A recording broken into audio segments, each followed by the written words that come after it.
سیدھے نعرہ لگائیں اور آنسو بہائیں بس یہ کنفرم جنتی ہیں، یہ بھی سیدھے جنتی ہیں، ان کو کوئی شک و شبہ اپنے اوپر نہیں ہونا چاہیے کہ اگر آپ نے جشن کی رسومات اور سوگ کی رسومات، عزا کی رسومات انجام دے دیں، رسومات سے پوری آپ کی کامیابی ہو گئی، پورا دین آپ کا عمل میں آ گیا۔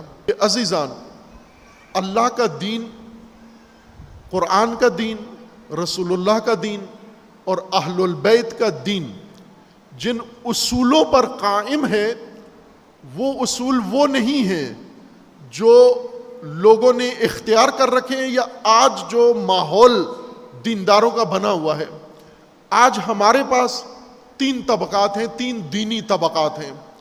ایک دینی طبقہ جو احکام شرعیہ کا پابند ہے، احکام شرعیہ، تبلیغ جب کرتے ہیں، دین لوگوں کو سکھاتے ہیں تو احکام شرعیہ پر تاکید کرتے ہیں۔ باعمل لوگ، متدین علماء، جب کسی عالم کو موقع ملتا ہے تقریر کرنے کا تو وہ سیدھا آ جاتا ہے داڑھی پر اور چادر پر۔ عورتوں کو کہتا ہے پردہ کرو ورنہ ساری جہنم میں چلی جاؤ گی، اور مردوں کو کہتا ہے داڑھی رکھ لو ورنہ سارے جہنم چلے جاؤ گے۔ آپ نے سنی ہوں گی ایسی متدین علماء اور جو امر بالمعروف کرنے والے تبلیغی علماء جن کو کہتے ہیں۔ یہ تبلیغی علماء ممبر پہ بیٹھتے ہی فوراً جو نماز نہیں پڑھتا، جس کو وضو کرنا نہیں آتا، جس کو فلاں نہیں کرتا، احکام بتاتے اور ٹھیک بتاتے ہیں۔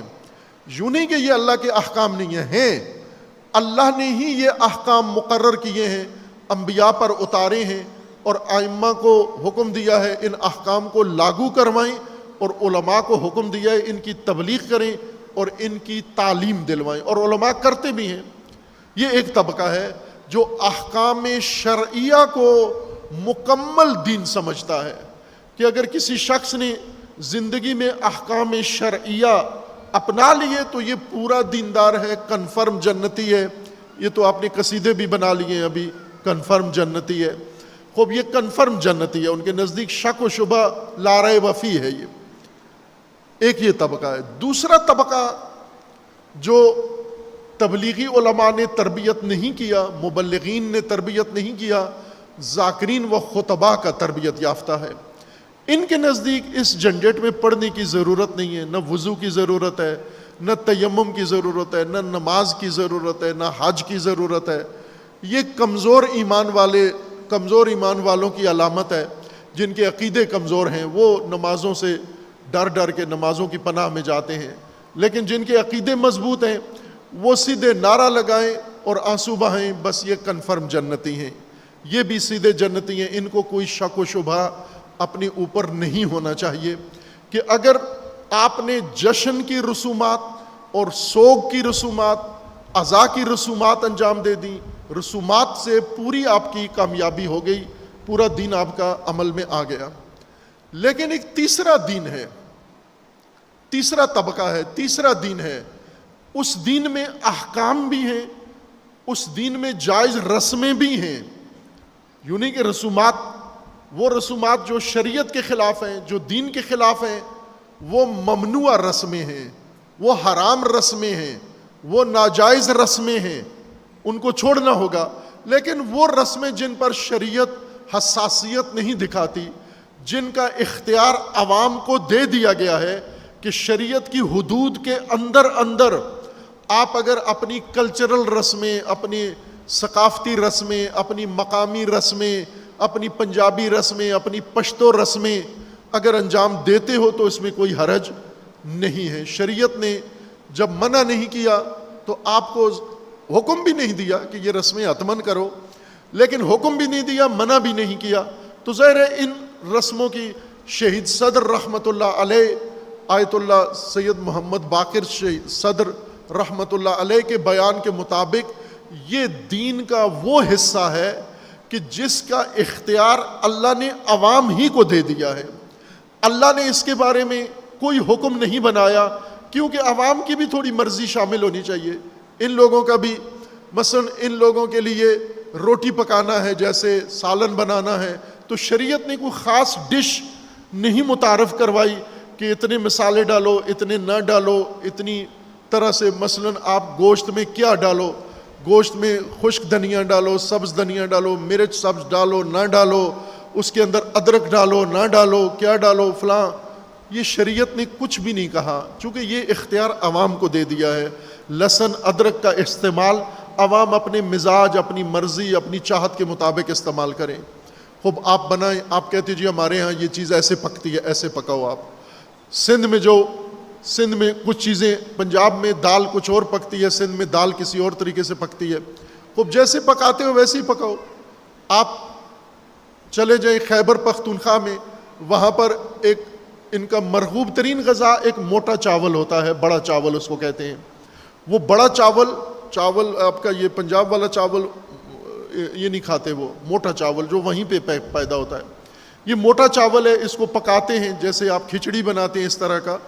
اور یہ مجھے تجربہ ہوا، ایک علاقے میں گیا، انہوں نے اسپیشل جب کوئی بڑا اہم مہمان ہو، اہم فنکشن ہو تو موٹا چاول پکاتے ہیں۔ وہ موٹا چاول انہوں نے پکایا، ظاہر ان کی تو عادت تھی، بڑا خوش ہو کے کھایا، ہم سے نہیں کھایا گیا۔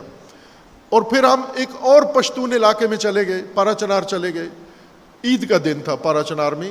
اب عید کے دن ان کے لیے یہ دوہری خوشی ہو گئی، عید بھی ہے جی، آغا صاحب بھی آئے ہیں، تو مجھے پہلے ہی ڈر تھا یہ موٹا چاول پکائیں گے، لیکن شرم سے ہم نے کچھ کہا نہیں ان کو، اور آخر کار انہوں نے وہی موٹا چاول پکا کے رکھ دیا، بڑا چاول اس کو کہتے ہیں، بڑا چاول پکا کے رکھ دیا۔ اب اور کچھ میں نے دسترخوان پہ نگاہ ڈالی کہ اب کوئی اور چیز بھی ہے کہ اس کو کھا لیں، لیکن نہیں تھی، وہ صرف ایک ہی تھا۔ لیکن جب وہ کھایا تو وہ بہت لذیذ تھا، وہ بہت ہی لذیذ تھا، وہ عام معمولی چاول سے زیادہ خوش مزہ تھا۔ تو وہ خوف نکل گیا، بڑی رغبت سے ہم نے بھی کھایا، شکریہ بھی ادا کیا۔ پھر انہیں بتایا کہ بھائی یہ بڑا چاول اور وہ بڑا چاول جو دوسرے پشتونوں نے بنایا تھا اس میں تو بڑا فرق ہے۔ تو انہوں نے کہا کہ ان کو پکانا نہیں آتا، یہ فارمولہ صرف ہمارے پاس ہے۔ تو یہی ہے کہ آپ نے چاول بنانا ہے تو پنجاب میں آؤ تو بڑا چاول نہیں بناتے، یہ اچھا چاول یا جو جس کو یہ اچھا سمجھتے ہیں یہ وہ بناتے ہیں، یہ باسمتی بناتے ہیں، یہ سیلا بناتے ہیں، یہ فلاں بناتے ہیں۔ پشتونوں میں چلے جاؤ وہ بڑا چاول بناتے ہیں، کسی اور علاقے میں چلے جاؤ کچھ اور بناتے ہیں۔ کراچی میں چلے جاؤ بریانی پکاتے ہیں، جس کا حشر پنجابیوں نے، لاہوریوں نے بریانی کا جو حشر کیا ہے، کراچی والے ابھی بھی روتے ہیں۔ کراچی والوں کو کراچی تباہ ہو گیا ہے، اس کا دکھ نہیں ہے، ویران ہو گیا کراچی، اجڑ گیا ہے، اس کا دکھ نہیں ہے، انہیں سارا دکھ یہ ہے کہ لاہور والوں نے ہماری بریانی خراب کر دی ہے۔ باقاعدہ یہ اخبار میں آیا، ایک بندے نے کیس کیا ہوا ہے لاہور کے اوپر کہ کراچی والوں نے کہ انہوں نے ہماری ثقافت تباہ کر دی ہے اور ہماری بریانی کی ڈش خراب کر دی ہے۔ یہ کیا چیزیں ہیں؟ رسومات ہیں، یہ کلچریں ہیں، یہ کلچر ہے، کیا پکانا ہے، کتنا پکانا ہے، اس میں کیا ڈالنا ہے، کیا نہیں ڈالنا ہے، یہ شریعت کے اندر نہیں ہے۔ بھائی جیسا آپ کو حلال ہو، پاک ہو اور حلال ہو، بس یہ قید ہے کھانے کی۔ باقی کلو وشربو، جیسے جی میں آتا ہے پکا کے کھا لو۔ اب کوئی آدمی کہے جی کہ نہیں میں تو پابندی کروں گا یہاں پر، جس طرح رسول اللہ نے سالن بنایا تھا میں اسی طرح پکا کے کھاؤں گا، اب ظاہر ہے کہ اس کے لیے مشکل ہو جائے گی۔ اللہ نے اختیار دیا ہے کہ آپ اپنی مرضی کا بنا کے کھا لو، وہ کہے گا نہیں۔ اب اس کو یہ نہیں پتا کہ ٹینڈے رسول اللہ نے کھائے ہیں یا نہیں کھائے، کریلے کھائے ہیں یا نہیں کھائے۔ اب یہ پھر حدیث میں جاتا ہے، علماء سے پوچھتا ہے کہ یہ بتاؤ یہ سبزیاں رسول اللہ نے، ایک عجیب چکر میں چلے جاتے ہو۔ بھائیوں بہنوں، یہ حصہ دین کا حصہ ہے، لیکن اس کا اختیار اللہ نے آپ کو دے دیا ہے۔ کپڑے کیسے پہننے ہیں، لباس ہو، حیا ہو، عفت ہو، باقی ڈیزائن کیسا پہننا ہے، رنگ کیا ہونا چاہیے کپڑے کا، یہ آپ کو اختیار دے دیا ہے۔ گھر کیسا ہو، اختیار آپ کو دے دیا گیا ہے۔ اسی طرح سواری کیسی ہو، اختیار آپ کو دیا ہے۔ شریعت نے یہ چیزیں نامزد نہیں کی، معین نہیں کی۔ یہ حصہ دین کا شہید صدر رحمت اللہ علیہ، خدا ہزاروں کروڑوں رحمتیں نازل کرے اس شخصیت پر، انہوں نے تاریخی بہت سارے مسئلے حل کیے جو فقہا جس میں پھنسے ہوئے تھے، فقہا جس میں الجھے ہوئے تھے، اٹکے ہوئے تھے، شہید صدر نے اپنی الہی بصیرت کے ذریعے سے ان کو حل کیا اور فرمایا کہ یہ دین کا حصہ مباحات ہیں جن کا اختیار اللہ نے عوام کو دے دیا ہے، اللہ کی طرف سے نہیں، انہیں کوئی خاص شکل تجویز نہیں دی گئی، لیکن کچھ حصے ہیں جو طے کر کے رکھے گئے ہیں، ان کو آپ نے انجام دینا ہے۔ رسوماتی لوگ، ان کے لیے ضروری ہے کہ رسم بجا لاتے ہوئے یہ تشخیص دو کہ یہ رسم شریعت کی حد کے خلاف تو نہیں ہے، شریعت کے قانون کے خلاف تو نہیں ہے۔ اگر نہیں ہے یہ رسم، اس کا اختیار اللہ نے آپ کو دے دیا ہے، وہ جشن کی ہو یا سوگ کی رسم ہو، وہ آپ انجام دے سکتے ہو، لیکن پہلے آپ کو شریعت کا علم ہونا چاہیے، پھر رسم قائم کرو۔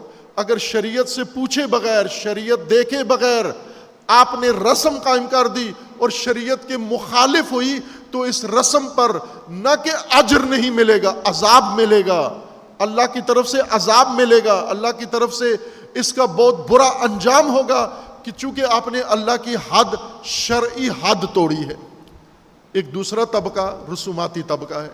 ایک طبقہ میں نے عرض کیا جن کا دین احکام شرعیہ تک محدود ہے، احکام شرعیہ، توضیح المسائل ان کا پورا دین ہے، مکمل دین ہے۔ مجھے یاد ہے قم مقدسہ میں جب یادش بخیر، اللہ حفاظت فرمائے اس اوش اہل البیت شہر کی، اللہ حفاظت فرمائے، تا قیامت خدا اسے آباد رکھے انشاءاللہ۔ وہاں چھٹیاں جب ہوتی تھیں محرم کی یا رمضان کی، تبلیغ پر طلاب آتے تھے، تو بعض علماء اپنے شاگردوں کو جو جاتے تھے ان کے پاس رہنمائی لینے کے لیے، ان کو نصیحت کرتے تھے، رہنمائی بھی لیتے تھے، ساتھ کرایہ بھی دیتے تھے کہ اب انہوں نے جانا ہے، کرایہ تو کم از کم لے جائیں۔ اور جب کرایہ دیتے تھے ساتھ انہیں تاکید کرتے تھے کہ آپ نے جا کر یہ انقلاب، یہ رہبری، یہ ولایت فقی، امریکہ، اس طرح کی کوئی باتیں نہیں کرنی، یہ دین نہیں ہے۔ آپ نے فقط جا کے لوگوں کا تیمم ٹھیک کرنا ہے، وضو ٹھیک کرنا ہے، طہارت ٹھیک کرنی ہے، نماز ٹھیک کرنی ہے، بس یہ کرنا ہے آپ نے۔ اگر اس کے علاوہ کوئی کام کیا، وضو تیمم کے علاوہ کوئی بات کی آپ نے، پاکستانی قوم کو، پاکستانی شیعہ کو بتائی، تو انہوں نے کہا کہ یہ جو ہم دے رہے ہیں کرایہ ورایہ سارا ناجائز حرام ہو جائے گا، اس میں تصرف بے جا ہو جائے گا۔ تاکید کرتے تھے ان کو کہ یہ سارا دین ہے، رسومات والوں کے نزدیک سارا دین یہ ہے۔ لیکن امام حسین علیہ الصلوۃ والسلام، اہل البیت علیہ السلام، امیر المومنین علیہ السلام، رسول اللہ صلی اللہ علیہ وآلہ وسلم کا دین کیا ہے؟ امیر المومنین یہ فرماتے ہیں کہ میرے پاس اقتدار آیا ہے، اور اقتدار بھی چھوٹی مملکت کا نہیں آیا، بہت بڑی مملکت کا اقتدار ہے، 3 براعظموں میں پھیلی ہوئی مملکت کا اقتدار امیر المومنین کے پاس آیا ہے۔ اور یہ اقتدار اتنا پائیدار اور مضبوط نہیں ہے، مدینہ کے اندر بھی اس کے مخالفین ہیں، بصرہ میں اس کے مخالفین ہیں، کوفہ میں اس کے مخالفین ہیں، اور شام میں اس کے زیادہ بڑے مخالفین ہیں، اور باقی علاقوں کے اندر۔ اور پہلے خلیفہ کو قتل کیا گیا ہے، ان کے قتل کے بعد ایک اور نیا بحران کھڑا ہوا ہے۔ اس حالت کے اندر امیر المومنین کو اقتدار ملا ہے۔ سیاست، راج سیاست، پاکستان کی سیاست، دنیا کی سیاست، اقتدار پرستی کی سیاست، اقتدار محور اور اقتدار مدار سیاست کیا کہتی ہے کہ آپ پہلے اقتدار میں آنے کے لیے سر دھڑ کی بازی لگا دو، اقتدار میں آنے کے لیے ہر وسیلہ استعمال کرو، جائز یا ناجائز، نہ شریعت دیکھو، نہ دین دیکھو، نہ اللہ کو دیکھو، نہ قرآن دیکھو، نہ اہل البیت کو دیکھو، اقتدار کو دیکھو۔ اقتدار کے لیے مقدس وسائل استعمال کرنا چاہتے ہو، کر لو، سیڑھی بنا لو ان کی، مقدس وسائل کی سیڑھی بناؤ، اقتدار میں پہنچ جاؤ۔ غیر مقدس وسائل کی سیڑھی بناؤ، اقتدار میں پہنچ جاؤ۔ اسٹیبلشمنٹ کے ذریعے آپ اقتدار میں آ جاؤ، فوج کو ذریعہ بناؤ، لٹک کے فوج کے ساتھ اقتدار میں آ جاؤ۔ اب آپ دیکھ رہے ہیں نا ملک کے اندر جمہوریت جیسی ہے، یہ جمہوریت، جمہور کے نمائندے اسٹیبلشمنٹ کی مدد سے اقتدار میں آ جاتے ہیں۔ اقتدار کے لیے ہر جھوٹ بولو، اقتدار کے لیے ہر فساد کرو، اقتدار کے لیے ہر قدر پائمال کرو، اقتدار کے لیے ہر حق پائمال کرو، اقتدار کے لیے ہر غلط قدم اٹھاؤ، اقتدار میں آؤ۔ اقتدار ہر چیز کو جائز قرار دیتا ہے، اور جب اقتدار میں آ جاؤ پھر اقتدار کو پختہ کرو، مضبوط کرو، جم جاؤ اس کے اوپر۔ اور اس مضبوط کرنے کے لیے، اقتدار کو مضبوط کرنے کے لیے امریکہ کے بوٹ چاٹو، برطانیہ کے آگے جھکو، عالمی اداروں کے نزدیک جھکو، اور ملک کے اندر ہر غلط کام کرو، فرقہ واریت کو ہوا دو، دہشت گردی کا سہارا لو، نفرت کا سہارا لو، کچھ بھی کرو، اقتدار مضبوط کرو اپنا۔ ملک تباہ ہو جائے کوئی پرواہ نہیں ہے، اقتدار تمہارا مضبوط ہونا چاہیے۔ یہ ایک سیاست ہے عزیزان۔ لیکن امیر المومنین کی سیاست، رسول اللہ کی سیاست، اہل البیت کی سیاست، امامت کی سیاست اور امام حسین کی سیاست کیا ہے کہ اگر عدالت و حق قائم نہیں ہو سکتا، یہ اقتدار پھٹے ہوئے بے قیمت جوتے سے بھی بدتر ہے۔ اس اقتدار کی کوئی قیمت نہیں ہے، یہ اقتدار کوئی حیثیت نہیں رکھتا، یہ اقتدار جرم بن جاتا ہے، اس اقتدار پہ رہنا جرم بن جاتا ہے۔ امیر المومنین کا یہ اصول ہے۔ یہ تیسرا دین ہے۔ اس دین کا محور احکام شرعیہ نہیں ہے، احکام شرعیہ اس کے وظائف میں سے ہے، بنیاد نہیں ہے، محور نہیں ہے۔ اور اس دین کا محور رسومات نہیں ہے، رسومات رسمیں، سوگ اور جشن کی رسمیں نہیں ہیں۔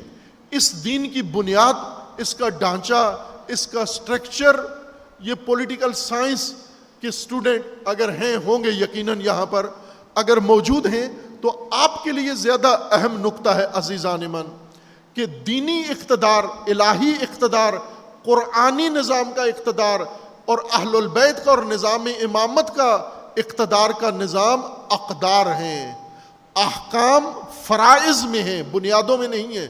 اس لیے امام سجاد علیہ السلام فرماتے ہیں کہ اذا رأیت حسن ظاہر، اگر آپ نے کسی شخص کو دیکھا، کسی ایسے آدمی کو دیکھا جس کا حسن سمت و حسن ظاہر ہے، تو مبادا دھوکے میں نہیں آنا، کسی کے نمازوں کے دھوکے میں نہیں آنا، کسی کے حج کے دھوکے میں نہیں آنا، کسی کے روزے کے دھوکے میں نہیں آنا، اس کی رسومات کے دھوکے میں نہیں آنا، اس کے زہد و تقوی کے دھوکے میں بھی نہیں آنا۔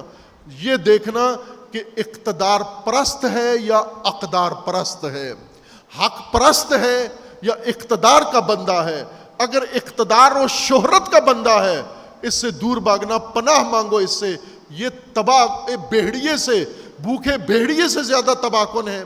لیکن اگر یہ اقدار پرست ہے، یہ حق محور ہے، یہ عدالت مدار و حق مدار ہے، اس کا دامن تھام لو۔ یہ کبریت احمر ہے، یہ نایاب ہے، یہ بے نظیر ہے، یہ بے مثال ہے، یہ نہیں ملتا۔ اگر کسی قوم نسل کو ایسا مل گیا، اس کا دامن تھام لو، یہ تمہاری دنیا میں بھی تمہیں کامیاب کر دے گا، تمہاری آخرت میں بھی تمہیں کامیاب کر دے گا۔ یہ امیر المومنین کا معیار ہے، یہ امام حسین علیہ السلام کا معیار ہے۔ حق محور ہونا، حق مدار ہونا، اقتدار بشرط حق چاہیے، نہ کہ اقتدار ہر قیمت پر چاہیے۔